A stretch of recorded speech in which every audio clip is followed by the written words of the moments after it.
Je suis en direct. Bonjour à toi qui me regarde. Comme annoncé hier ou avant-hier sur la page Facebook, je suis ici aujourd'hui pour te parler un tout petit peu de la rétrogradation de Mercure qui arrive. Je dis un tout petit peu parce qu'il y aura une vidéo exclusivement pour expliquer les enjeux plus en profondeur de Mercure rétrograde, où j'annoncerai également le voyage de Mercure en Scorpion, qui est un atelier en ligne. Mes voyages sont des ateliers en ligne que je propose et où je expliquerai un peu comment ça va se passer. Je viens donc vous parler de comment ce Mercure rétrograde et les rétrogradations de Mercure sont en relation avec le grand contexte 2019 qui, lui, est en relation avec le grand contexte 2020, surtout la première, disons, échéance de 2020. Je ne vais pas non plus te faire maintenant un aperçu global de ce qui va se passer l'année prochaine parce que c'est très costaud, enfin c'est beaucoup d'informations et je ne vais pas te faire non plus une vidéo de 3 heures parce que ceux qui regardent en différé après ils pètent un câble. Non, et moi-même en plus j'ai une consultation d'ici une quarantaine de minutes, donc let's keep it short ou aussi short que possible. On va aller par étapes. D'abord, je vais te parler des énergies super basiques qui sont en jeu. Après, je vais te parler des personnages qui sont en jeu. Les personnages, moi, je les entends comme les planètes. Parce que moi, j'aime m'imaginer comme ça les personnages, les planètes comme si c'était les personnifier. Qu'est-ce qu'ils apportent chacun, qu'est-ce qu'ils nous aident à faire, etc., etc. Et ensuite, je vais te donner comme un overview du boulot qu'on aurait dû tous faire au cours de cette année et qui se prolonge l'année prochaine, de cette échéance début en janvier 2020, où Mercure est dans la combine, et un tout petit peu de Mercure rétrograde.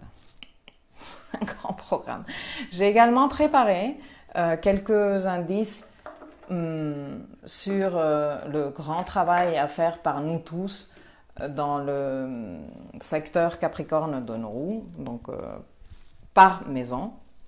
Si tu as ta carte astrale et que tu arrives à repérer les secteurs Cancer, Capricorne de la roue, surtout le Capricorne, ce serait bien que tu l'aies sous la main pour regarder un peu comment s'inscrit tout ce que je te dis. Mais bon, je vais te donner quelques pistes pour que tu comprennes en fonction de la maison où ça se passe pour toi tout à l'heure.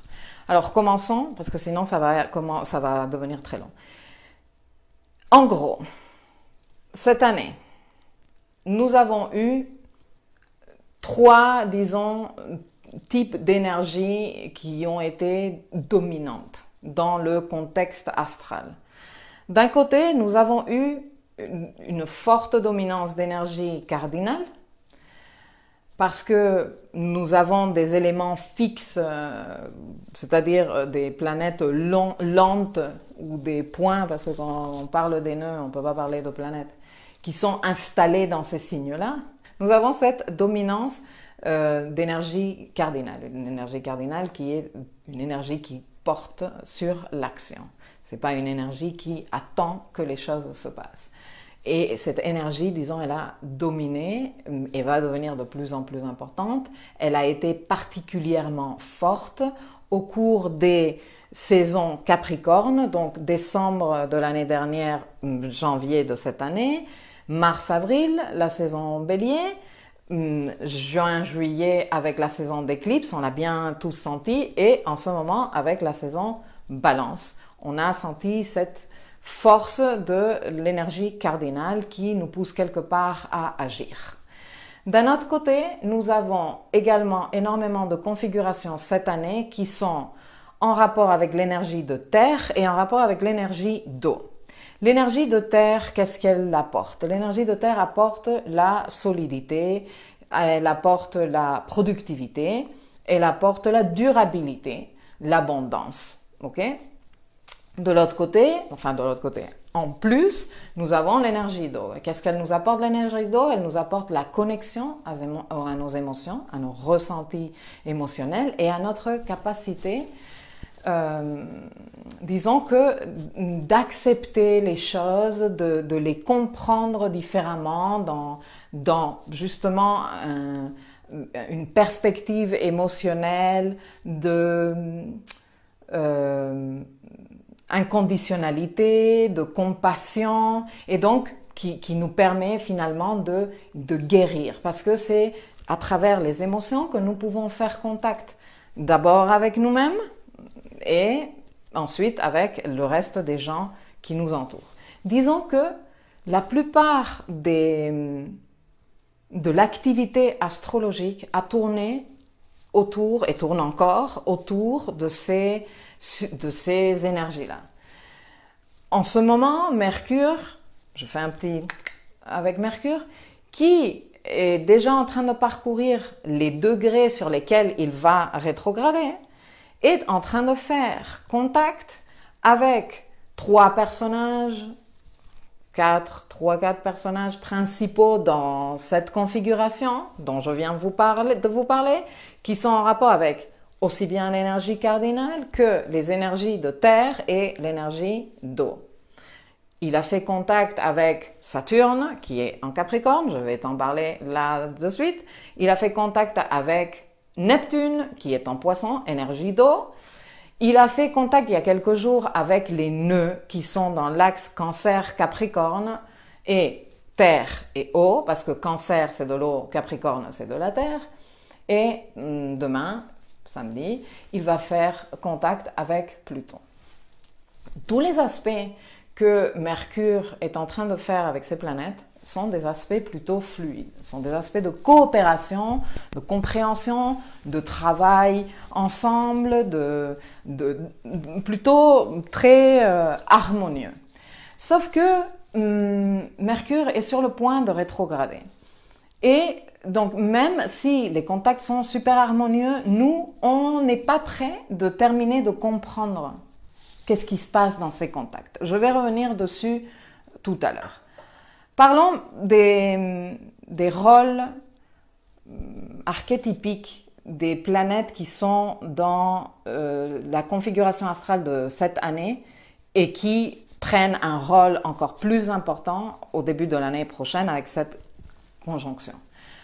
On commence avec Saturne.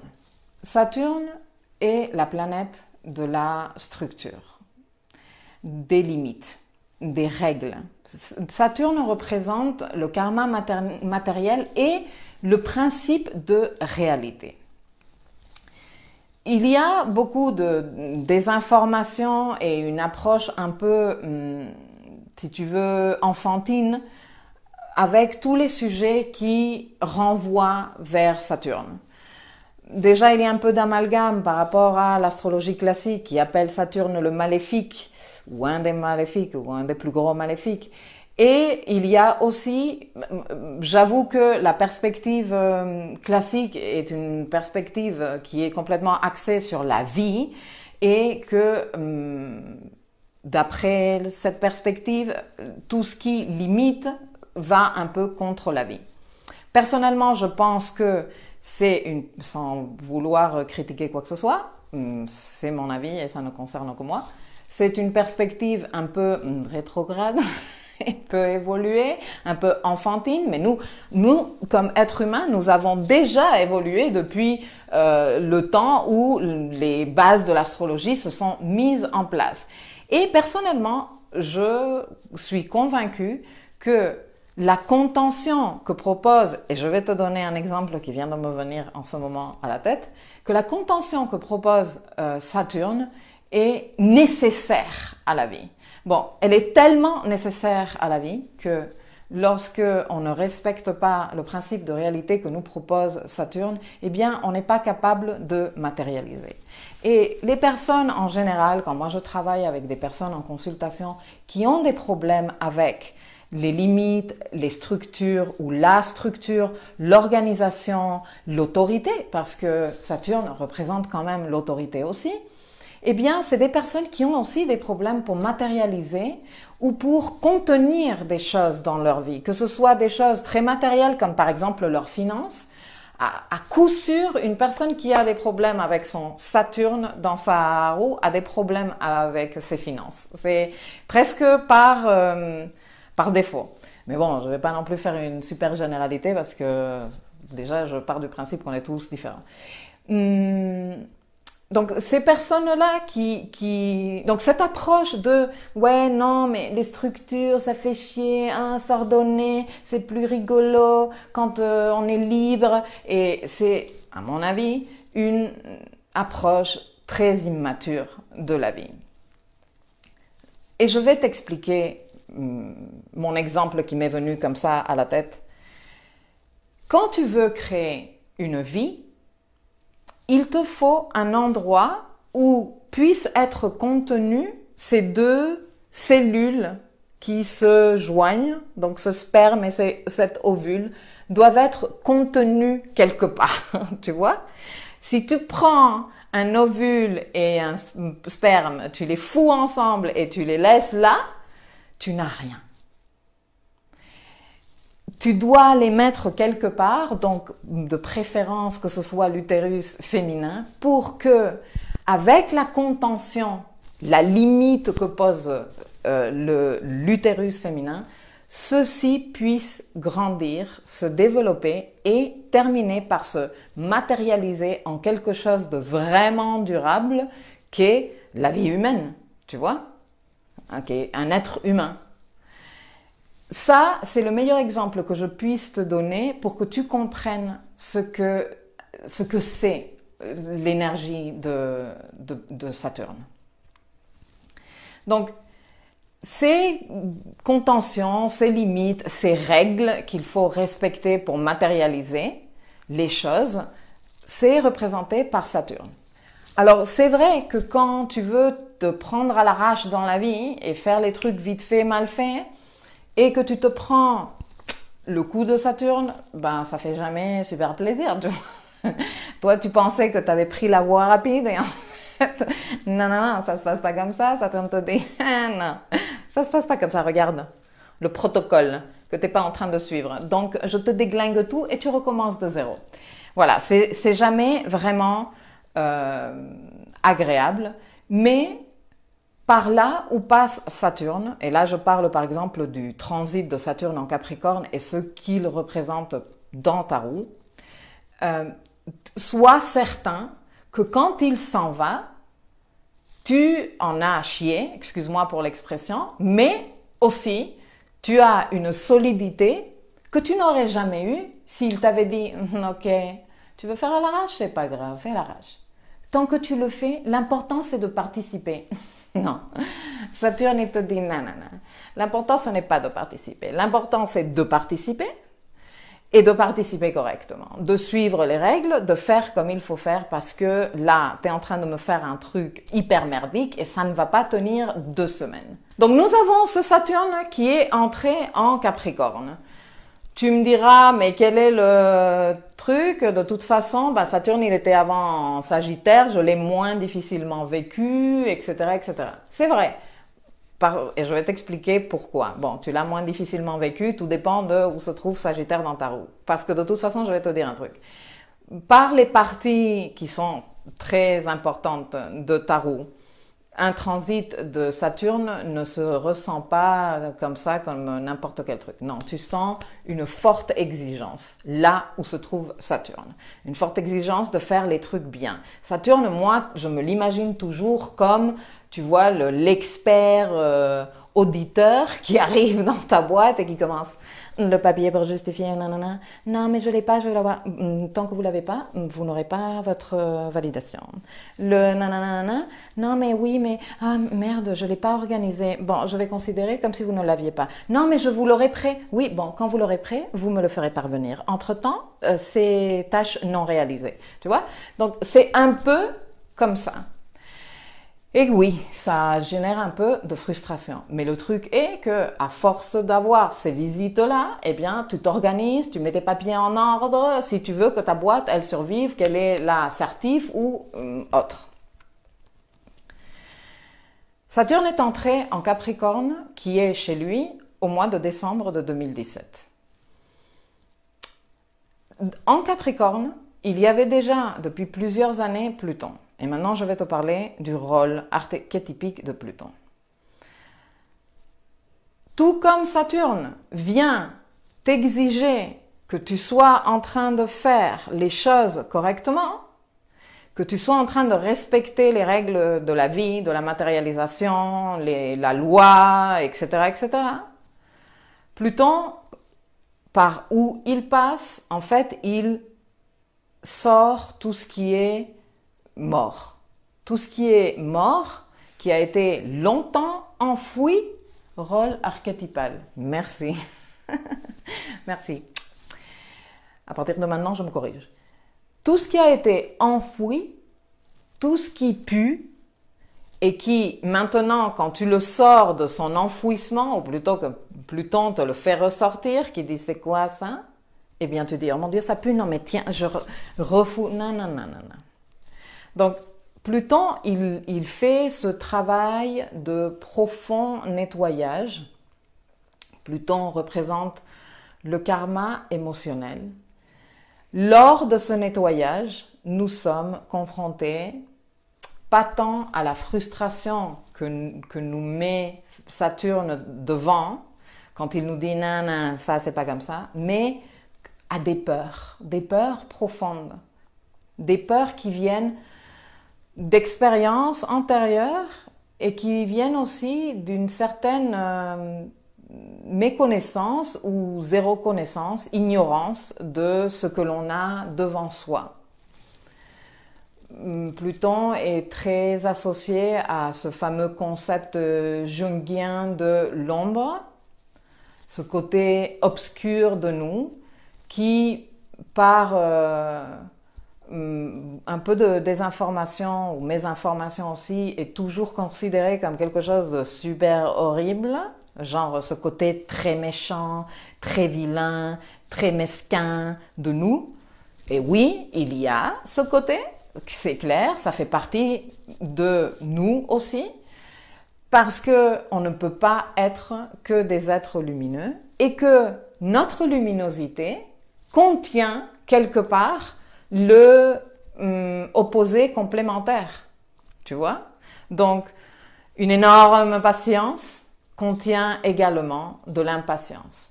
Un énorme calme contient également un énorme potentiel de colère. Ça fait partie d'intégrer la dualité, que d'accepter qu'on est tout ça en même temps. Mais l'ombre ne cache pas non plus que des trucs horribles, monstrueux et puants. L'ombre cache aussi des potentiels, comme je viens de t'expliquer, très merveilleux. Et c'est en faisant contact avec ces trucs qui puent, qui te font énormément peur, que tu veux refouler, qu'on t'avait appris que c'est l'horreur, etc., etc. Bon, c'est en faisant contact avec ça, en l'accueillant, en le traversant, en disant « viens avec moi », que tu fais aussi contact avec toute la lumière potentielle qui réside là-dedans. Tu vois? C'est un peu compliqué à expliquer. Moi, j'espère que tu me comprends ce que je te dis.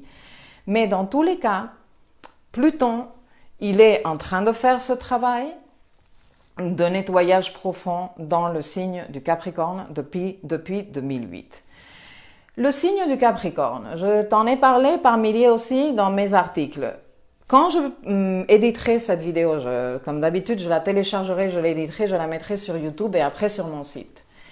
Je mettrai en lien tous les articles que j'ai publiés au sujet du Capricorne, de Contexte 2019, du boulot qu'on fait avec Saturne et tout le trio merveilleux en Capricorne, les nœuds, etc., etc. L'énergie Capricorne est en rapport avec notre partie de nous qui est très battante, si tu veux, qui est prêt à faire... Là où on a l'énergie Capricorne dans notre roue, on est hyper self-made et hyper fier de l'être. Tu vois? On est allé puiser de la force là où personne ne pouvait se l'imaginer Et comme la chèvre, tu vois la chèvre, comment elle monte la montagne et tu te dis, mais c'est pas possible, elle peut, là, à partir de là, elle va pas plus pouvoir monter, elle est limite perpendiculaire à la paroi. Et ben, elle continue à grimper. Ok, ben là où tu as Capricorne dans ta roue, tu as cet esprit-là de la chèvre qui monte, têtue comme une mule et qui va arriver jusque là-haut, coûte que coûte, même si elle doit mouliner un peu sur place, etc., etc. Et donc, cette, comment te dire, caractéristique self-made et tout que nous avons dans le signe du Capricorne nous fait sentir très fiers de nous parce que j'ai fait l'effort, je n'ai pas... comment te dire, je n'ai pas chouiné, j'ai été prêt à faire ce qu'il fallait faire pour me dépasser et pour matérialiser ce que j'ai matérialisé. Et normalement, dans le secteur Capricorne de nos roues, on gère grave. Tu vois, on n'a pas peur de prendre des responsabilités et en plus, on a des résultats, généralement. Dans ce secteur, que tu es tellement fier de tes résultats, que tu te crois que tu es... Eh bien, Saturne est rentré en décembre 2017 et il a dit « Ok, non, ça va pas marcher exactement comme ça. Ces structures que tu as mis en place, ouais, elles t'ont servi. Mais disons que là, on se prépare pour un nouveau cycle de 30 ans parce que les cycles de Saturne sont d'environ une trentaine d'années. Donc, une fois qu'il a terminé chez lui de mettre en place tout ce qu'il est en train de mettre en place, et donc il va terminer fin 2020 pour de bon, il ne reviendra pas en 30 ans. Et donc, lui, il tient à ce qu'il y a en Capricorne d'établi quand il se casse de là, dure au moins une trentaine d'années. Donc, comment te dire que si déjà l'exigence de Saturne, elle est normalement haute, là, elle est encore plus haute. Sauf qu'en même temps, donc là, déjà, première bousculade. Quoi? Excuse-moi? Non. Moi, je sais parfaitement qu'est-ce que je fais ici et comment ces systèmes que j'ai mis en place, ces méthodes que j'ai mis en place, cet orga que j'ai mis en place, ces croyances que j'ai mis en place m'ont fonctionné tellement que regarde mes résultats. Tu vois? Et on a dû être confronté à non, ça se passe pas comme ça. Et entre-temps, Pluton. Ça pue pas un peu là? C'est quoi ce truc? Et toi, ah non mais là, je m'en occuperai à un autre moment. Non mais parce que mes structures, à un moment donné, je te parlais dans une des vidéos du vélo. Je ne voulais pas lâcher. Bon, ben c'est ça. Je suis arrivée en vélo jusqu'ici dans ma course. Non mais maintenant il te faut nager. Non mais mon vélo. Non mais il te faut nager maintenant. Non mais mon vélo. Et on s'est accroché pendant longtemps. Ces derniers mois, beaucoup de personnes ont eu de mal. Tu sais pas la quantité de fois que j'écoute, je suis épuisée émotionnellement dans mes consultations. Et pas seulement dans mes consultations, même dans mon cercle perso, mes copines et tout, à qui je ne fais pas de consultation et ma famille, mon entourage direct, je l'écoute très souvent, je suis épuisée émotionnellement. Bon. Cet épuisement émotionnel vient un peu de cette résistance, bon, vient un peu, non, bien beaucoup de cette résistance. Parce que à ces deux-là, donc l'un qui est en train d'évaluer les structures qui ne servent plus, l'autre qui est en train de te sortir les trucs pourris qu'il faut nettoyer et qui te font hyper peur parce qu'ils te renvoient vers des trucs que tu ne comprends pas très bien et que ça peut pas être possible que tu sois comme ça, surtout que dans le secteur Capricorne de nos roues, on est beaucoup comme il se doit, tu vois. On a cette image publique de « ouais, moi, la société, je me trouve une place, etc. » Bon, bref. Donc, ça a été dur à gérer. En même temps, nous avons le nœud sud qui entre aussi en Capricorne. Donc, ça nous fait déjà 3 éléments là-dedans. Qu'est-ce que c'est le nœud sud? Le nœud sud, il va à l'encontre des autres deux. Il y a Saturne et Pluton qui avancent comme ça et le nœud sud, il avance à l'envers. Le nœud sud, il vient pas seul. Le nœud sud, il a le nœud nord en face. Donc, on a le nœud sud en Capricorne et le nœud nord en Cancer. Qu'est-ce que c'est les nœuds? Les nœuds nous parlent de notre mission collective, c'est-à-dire le chemin qu'on est censé prendre. Et dans ce chemin, nous avons une direction à suivre et une direction à quitter, c'est-à-dire des nouveaux outils à acquérir, à développer, une nouvelle vision qu'on doit assimiler et une vieille vision qu'on doit se délester d'elle, qu'on doit, voilà. Le nœud sud, c'est par où on désassimile, on jette. C'est comme une grosse poubelle cosmique qui passe comme ça par le Capricorne et il dit, ah oui, tout ça, je prends. Les structures que Saturne dit qui ne servent pas du tout, ben je prends si tu veux. Et toi, non, non, mes structures que j'ai pris tant d'efforts à mettre en place, tu vois. Voilà. De l'autre côté, en Cancer, il y a le nœud nord qui dit, viens, par ici qu'il faut avancer. Le nœud nord en Cancer. Cancer, c'est quoi? Si Capricorne, c'est le rôle dans la société, la partie très self-made, très forte, très endurante, qui ne va pas aller pleurnicher parce qu'il faut faire encore l'effort et encore l'effort, la chèvre. Du côté du Cancer, on est plus dans l'émotion, dans le cocooning, dans la protection familiale, dans la tradition familiale, tu vois. Et donc, le nœud nord est là pour nous indiquer que c'est vers là-bas que l'on devrait s'acheminer pour nous rendre la tâche du côté du Capricorne où se trouve le nœud sud plus facile. Mais nous, dans le Capricorne, on est tellement fiers d'être comme ça, qu'on se dit que du côté du Cancer, eh ben, ils sont un peu trop mous. Tu vois, non, mais ils sont trop sensibles, non, mais ils arrivent jamais nulle part. Sauf que le nœud nord ne te dit pas « prends n'importe quoi de ce signe où je me trouve ». C'est « développe une nouvelle vision évoluée de cette énergie où je me trouve ». Tu vois? Qu'est-ce que c'est l'énergie Cancer? L'énergie Cancer, c'est l'énergie de nos racines. L'énergie Cancer, c'est l'héritage familial. C'est le contact avec le passé. Ce passé d'où on puise notre force pour nous construire vers le futur qui est représenté par l'énergie Capricorne. Tu vois, indépendamment de là où se trouvent ces énergies dans ta roue, c'est comme ça. On est invité à développer un rapport différent avec ce récit familial, avec ces histoires, avec cette façon de nous nourrir de l'héritage familial, à savoir faire la part des choses, à nous connecter à l'émotion sans nous, disons, livrer à toutes ces loyautés familiales qui finalement nous font du mal. Et dans ce processus-là, à nous prendre en charge en tant qu'adultes, à devenir nos meilleurs parents. Ça a été d'ailleurs le travail très profond de compréhension pendant la rétrogradation de Mercure au mois de juillet, qui se passait pendant la saison d'éclipse. Je te rappelle que la saison d'éclipse est un moment où les nœuds prennent vraiment de l'importance, l'énergie des nœuds devient très très active. Les éclipses de soleil étaient à ce moment-là dans le signe du Cancer, donc l'énergie du Cancer était on fire. D'ailleurs, j'avais écrit un article que j'ai appelé le secteur Cancer on fire ou un truc comme ça. Je laisserai les liens pour si tu ne te rappelles pas ou si tu ne l'as pas lu, que ça t'aide à remémorer.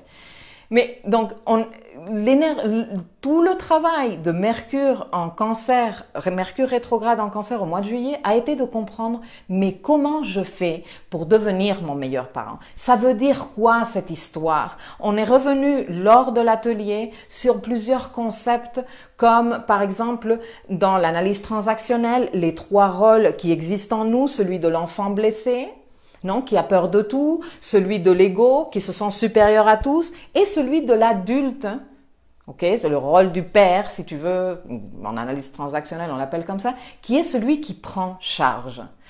Pourquoi tout ça?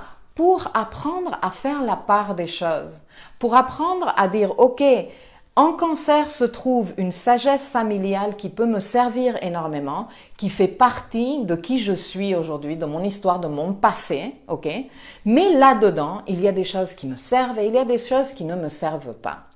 Et avec la présence du nœud nord là-dedans, je suis en train d'apprendre à identifier quoi de tout ça me sert vraiment à évoluer. Et quelles sont les choses qu'il faut que je lâche, pardon. Ces loyautés, par exemple, qui s'héritent de famille en famille, où nos arrière-grands-parents, par exemple, ont eu, je sais pas, des histoires très douloureuses dans le passé, et donc ils nous ont transmis une histoire de la vie douloureuse que quelque part se réplique de génération en génération. Tu vois, ces loyautés-là ne te servent plus. Continuer à vivre des histoires de malheur, des histoires de couple de malheur parce que ta mère elle a été malheureuse parce qu'elle était loyale à ta mamie qui avait été malheureuse, parce qu'elle était loyale à sa mère à elle qui avait été malheureuse, tu vois.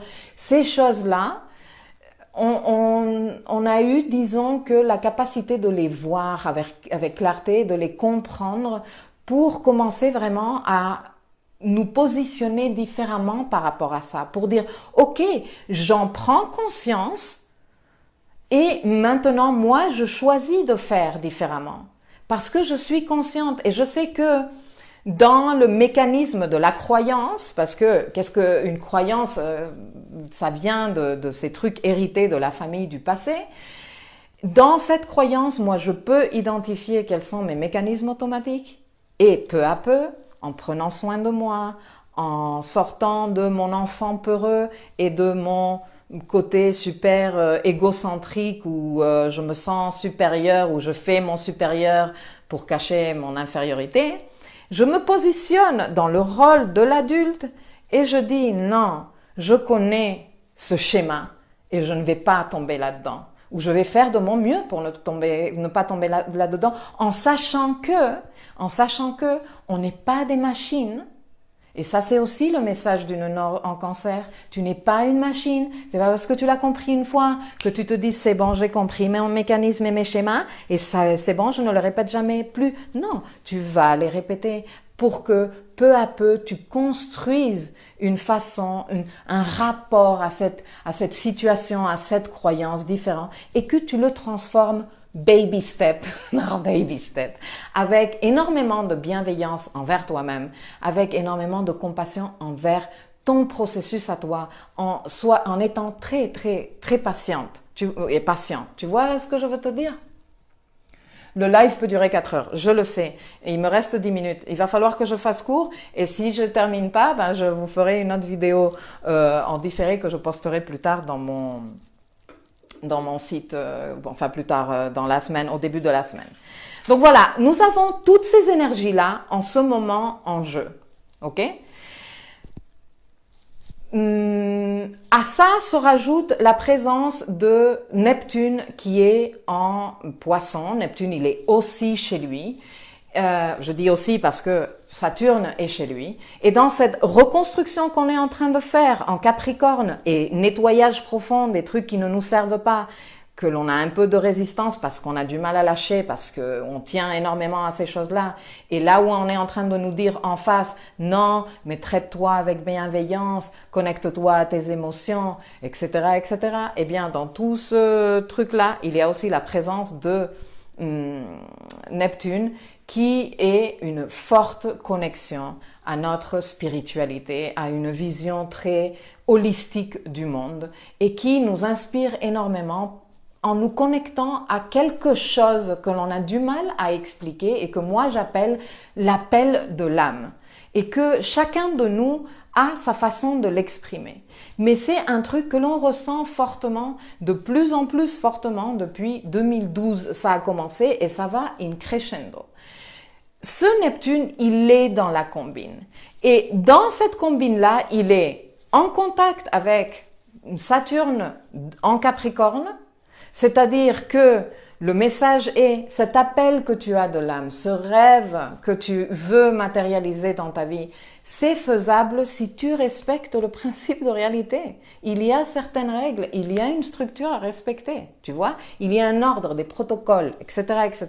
Et il y a des vieilles structures en Capricorne qui ne te servent plus. Donc, commence à faire un peu le ménage si tu veux vraiment faire ce boulot, ok? Mais en même temps, ce même Neptune, ce même rêve que l'on a, cet appel fort de l'âme qui nous inspire tellement, et a été en fort contact avec Jupiter, fort contact, forte tension plutôt. Et donc, au cours de l'année 2019, nous avons eu aussi à, disons que, identifier si on n'était pas en train de prendre des solutions magiques, des voies rapides, tu vois, qui étaient complètement en incohérence avec le boulot de restructuration qui nous est demandé en Capricorne. Dans tout ça, on est en train de avancer. L'échéance qui arrive en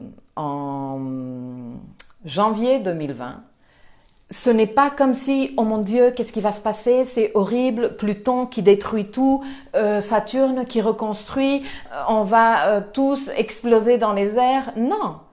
Déjà parce que Pluton, il n'agit jamais comme ça du jour au lendemain. Tu sais, Pluton, c'est une petite force, une très intense force qui est là, en train de travailler, tu vois, comme subtilement dans ta vie. Comme tu le sens là, tu sens que tu es dans cette intensité, tu as du mal même à la décrire. Et après X nombre de temps ou d'années, tu te retournes, tu fais ton bilan, tu fais un peu de rétrospective et tu dis « Oh mon Dieu, comment j'ai changé, comment les choses se sont transformées, comment ça a évolué, j'ai du mal à reconnaître ce que j'étais ou ce que la situation était avant. » Tu vois, c'est ça le travail avec Pluton. Donc, n'aie pas peur et s'il te plaît, je te le dis parce que plusieurs d'entre vous me contactaient « Mon Dieu, j'ai vraiment peur, c'est une échéance qui me fait flipper. » Il n'y a rien à avoir peur. Ce qui disons que ça va être l'aboutissement de tout le travail que tu as été en train de faire depuis fin de l'année dernière, toute l'année 2019, ça va être un aboutissement.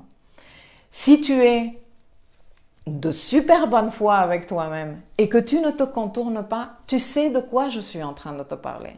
Tu sais là où tu es en train de t'accrocher à une rigidité excessive, capricornesque, qui te fait sentir très fier de tes résultats, mais que la vie, à plusieurs reprises, dans les 10 derniers mois, t'a mis plusieurs fois face à, disons, l'aspect inutile de continuer à t'accrocher à ça.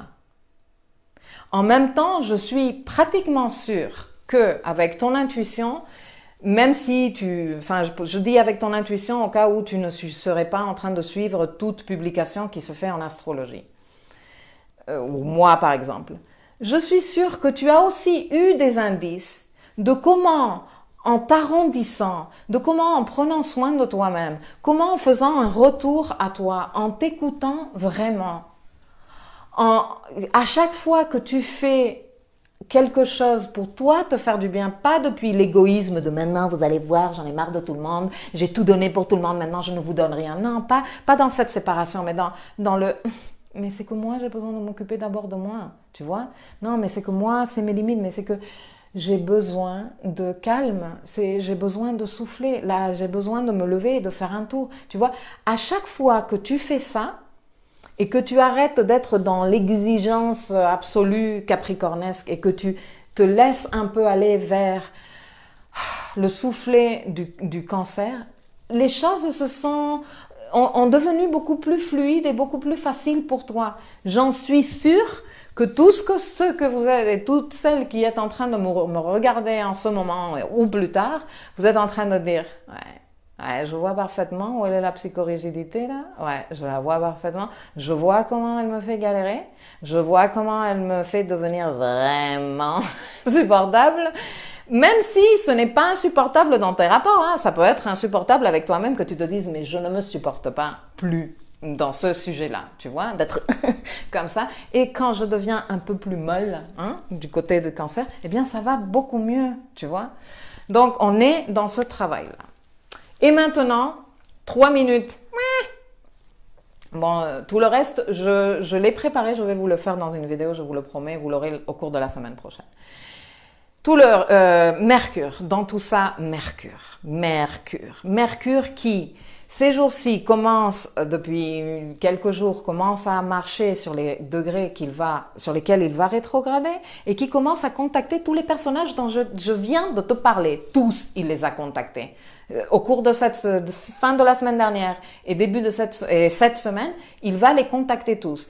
Et comme il est déjà en train de transiter dans les degrés sur lesquels il va rétrograder, eh bien, il va les recontacter une deuxième fois et il va les recontacter une troisième fois. Mercure est en Scorpion. Scorpion est territoire plutonien. Pluton, peur. Pluton, karma émotionnel. Mercure est en train de intégrer, parce que c'est le travail que l'on fait avec Mercure, intégrer depuis notre dimension mentale, essayer de comprendre qu'est-ce qui se passe, ok, par rapport à toutes les émotions qui sont en rapport avec nos peurs. Nos peurs qui ne nous laissent pas avancer.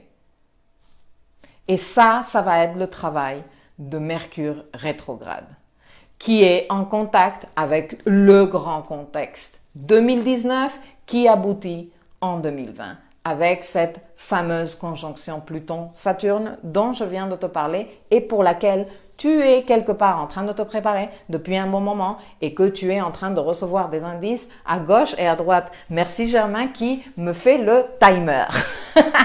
Alors, je vais te donner quelques clés, 3 clés pour Mercure, pour t'observer ces jours-ci, en sachant que, je te l'ai promis, je reviens avec plus d'infos dans une autre vidéo. Mais ces jours-ci, réfléchis à quel est le sujet qui s'est fait, ou les sujets, mais je pense qu'il y en a un concrètement, qui s'est fait présent ces jours-ci fortement dans ta vie.